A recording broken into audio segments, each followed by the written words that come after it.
Vamos lá, começando o nosso material online aqui da aula de cibercultura. Meu nome é Tenafly Lordelli e vamos seguir aqui. O tema da aula de hoje é sobre a internet e a história do ciberespaço. O objetivo dentro da disciplina é sempre que você compreenda como as novas tecnologias de informação e comunicação interferem na nossa cultura, né?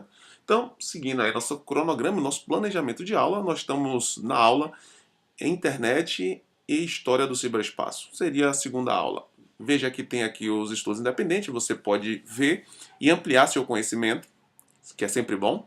Então nós vamos ter três momentos na aula, mas aqui, claro, no vídeo não teremos avaliação. Nós vamos trabalhar com a internet e o ciberespaço para tentar entender melhor. Primeiro, a internet. A gente viu isso em sala, né? E sempre centrar. O que esse hominídeo está usando é um artefato. Um artefato para fazer um trabalho de forma mais rápida, que ele não conseguiria fazer com a mão.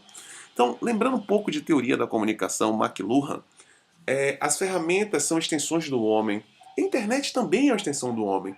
Mas se ele fala que o carro é a extensão do pé, né?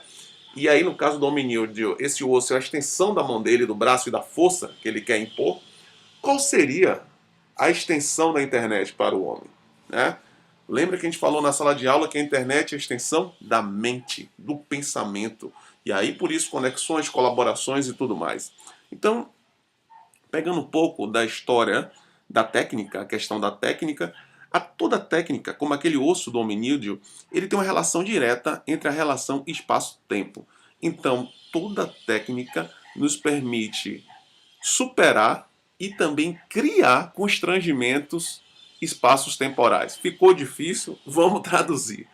Se você tem um carro, ele consegue reduzir a distância em termos de tempo de você ir de uma cidade a outra.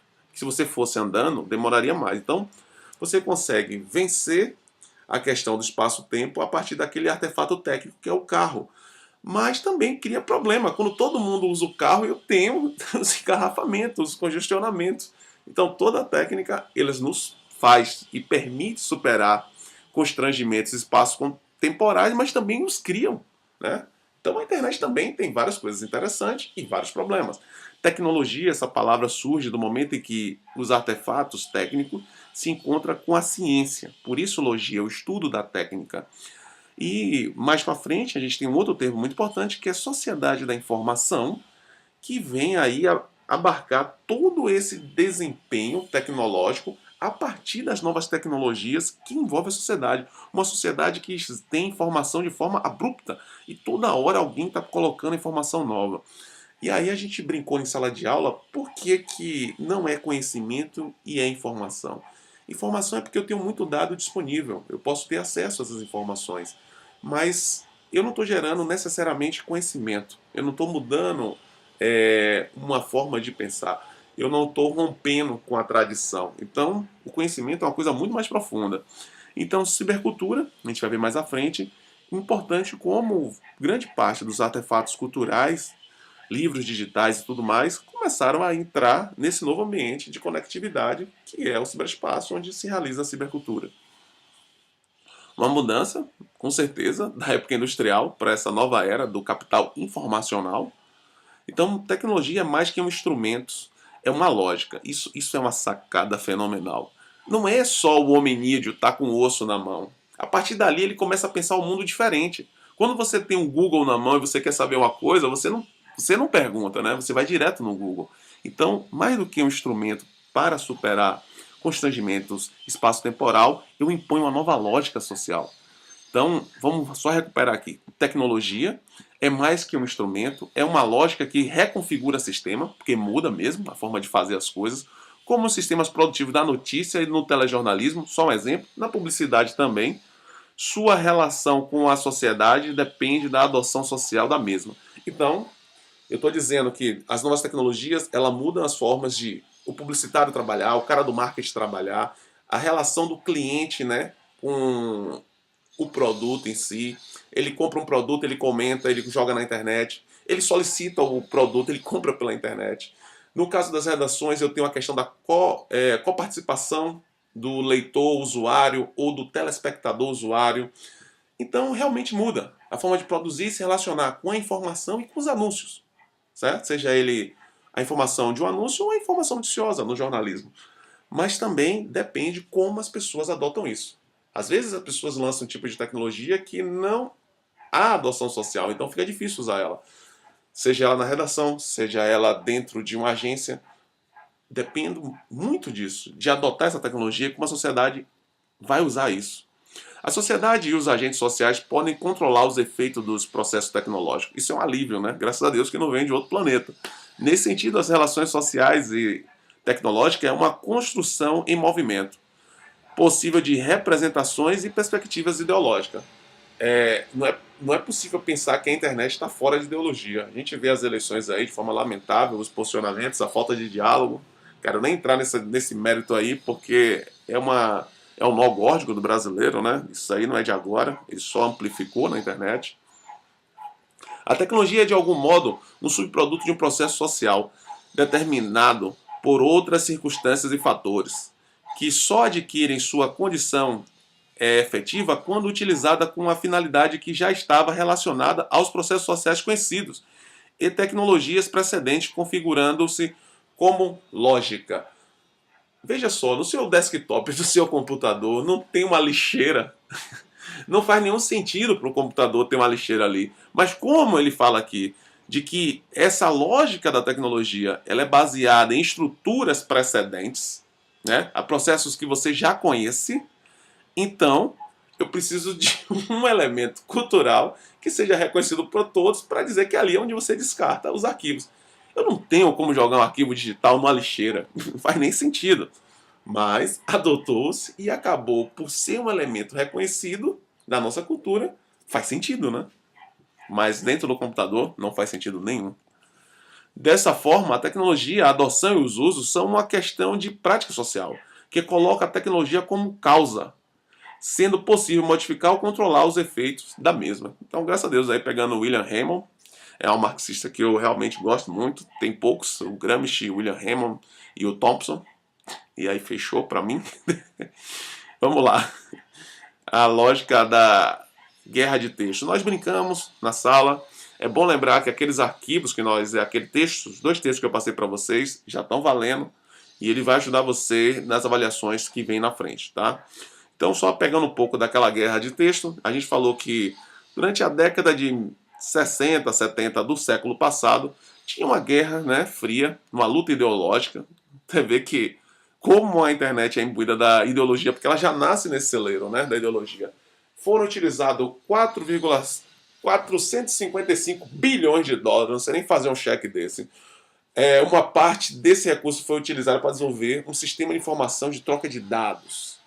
A ideia da internet era trocar dados. Claro que dados militares. Mas ele era um encontro de duas. Lembra que tinha um texto? De dois impulsos. As máquinas de pensar, ou seja, a extensão do pensamento humano, e as máquinas de comunicar, a extensão da forma como as pessoas se relacionam, comunicativamente falando.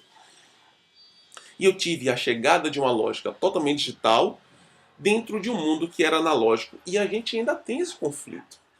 E aí a formação das redes. E depois a gente vai passar por Castelo, sociedade em rede e tudo mais. As redes sociais, mídias sociais e tudo mais. Mas uma nova lógica começa a surgir. A lógica da conexão para transferir dados, que era a lógica da internet, né? Então, antes da internet surgiu a ARPANET. A ARPANET era uma interconexão de computadores estruturadas por chaveamento de pacotes. A gente falou isso em sala. Essa lógica da transmissão em pacote é a grande sacada, permitindo a transmissão de dados em redes em que as informações eram divididas em pequenos trechos de dados ou pacotes. A divisão da informação garantia a integridade da informação. E caso uma das conexões da rede sofresse, na verdade, um ataque inimigo, no caso aí seria os russos, né? Na verdade a União Soviética, o tráfego automaticamente seria encaminhado para outra conexão. E eu não perdia o ciclo de informação, porque aquele pacote passou. Eu precisaria do outro pacote para complementar e finalizar a informação. E aí eu tenho um desenho da internet já em 1963, mas se você olhar, foi um grande desenvolvimento até começar aqui por pequenas faculdades tentando fazer a conexão, e aí vai a evolução toda, ano a ano, até chegar em 1975 e já está plenamente funcionando. E aí também tem um desdobramento, né? De que os militares saíram porque a galera da contracultura das universidades botou uma nova lógica que os militares não aguentaram aí. Então, dois grupos foram organizados a partir desse encontro entre contracultura e militares, que, como diz Castells, né, a internet surge do improvável encontro entre a Big Size, a pesquisa militar e a contracultura, né, dos anos 60. É incrível mesmo. É um negócio que nem em filme de ficção encontraria um negócio desse. Então a Millsnet, que era a rede militar, eles se separam, que possui os endereçamentos militares, e a nova ARPANET, que possui os não militares. Então virou ARPANET Internet, que mais tarde sai o nome da ARPANET e só fica Internet. A criação de um ambiente não militar permitiu o desenvolvimento da rede. E é justamente isso o ponto. Quando a rede foi aberta às faculdades, e aí aqueles alunos, imbuídos da contracultura, começaram a criar aplicações, ampliar a coisa do IP, TCP/IP, formas de endereçamento, o negócio foi para outro rumo. E é o que nós temos hoje. Aqui só em termos de gráfico, a ARPANET e a separação da Millsnet, e você vê que o ciberespaço é feito de muitas redes. Embora a gente só conheça a internet, existe muita coisa aí, cara, que a gente não sabe. Então a lógica do aperfeiçoamento movido por novos usuários sobreviveu à ARPANET e proliferou dentro dela a internet. Então o que era a ARPANET virou internet. Computadores antigos, né? Em janeiro de 1983, só uma questão histórica aí, a ARPANET mudou o seu protocolo NCP, que era antes, para TCP/IP. Foi um endereçamento muito mais ágil. E em 1985 surgiu o protocolo de transferência de arquivo. Eu trabalhei muito com isso, FTP. A gente fazia subir arquivos e páginas da internet em FTP. Isso aí era o ano que início dos anos 2000. Como a própria denominação diz, são os processos de transferir arquivos em uploads e downloads pela rede. Manuel Castells afirma em seu livro A Galáxia da Internet, muito bom por sinal, que a internet é acima de tudo uma criação cultural. E é verdade mesmo. E não só uma criação cultural, como hoje uma representação da cultura. Né? Não é à toa que o nome cibercultura está aí, o nome da disciplina. A contribuição das cientistas também é importante, como Tim Berners-Lee e na verdade, do Centro Europeu de Pesquisa, né, Nuclear, que criaram a World Wide Web, o WWW que nós conhecemos. E a gente vai ter uma discussão mais para frente sobre a efetividade disso hoje. Né? Inicialmente interligando sistemas de pesquisa científica e posteriormente academias, interligando universidade, e só mais no ano 2000 a gente chega no Brasil com a questão da internet domiciliar de uma forma mais ampla. Né? Berners-Lee publicou 2 anos depois de criado o HTML, muito que a gente conhece aí, em 23 de agosto, né, de 1991, um projeto para a World Wide Web, a HTTP3, já tem outras derivações, né, até de segurança, às vezes você está navegando, aparece um S antes do HTTP, né, e as principais páginas web no centro, né, nuclear da Suíça, da Suíça. E em 1993 foi disponibilizado o navegador Mosaic One, e ao final de 1994, o acesso à internet já era público, não no Brasil, mas sim no mundo. É engraçado que quando o pessoal fala mundo, ele está falando Estados Unidos, Europa e Japão, galera. Então não se sinta mundo quando você lê um livro fora do Brasil. Em 1996, o termo internet já era expresso de forma comum, em especial nos países desenvolvidos. Tá vendo aí? Que eles estão falando? Em 96, países desenvolvidos, referindo-se na maioria das vezes com o World Wide Web. Até hoje há no Brasil essa confusão. A internet não é www. www está dentro da internet. Lembra quando eu botei aquele mapa lá que tem redes militares e tudo mais? Então, www é navegação por browser, tá? Então aí, se você quer saber mais um pouquinho sobre a história da internet, a gente jogou esse livro grátis, é o livro que eu publiquei, que no capítulo lá ele vai falar sobre a internet, o website, algumas características da rede. Poucas páginas, você vai sacar essa história toda aí. Tá aí o QR Code, você dá um pause no vídeo, captura aí e você vai ter acesso ao livro. Tá certo? Então, avaliação não vai ter, porque a gente fez em sala, mas se você não fez em sala, tá aí o link, faça, porque você vai treinar legal para sua prova aí e vai fazê-la com tranquilidade. Um grande abraço e até o próximo vídeo.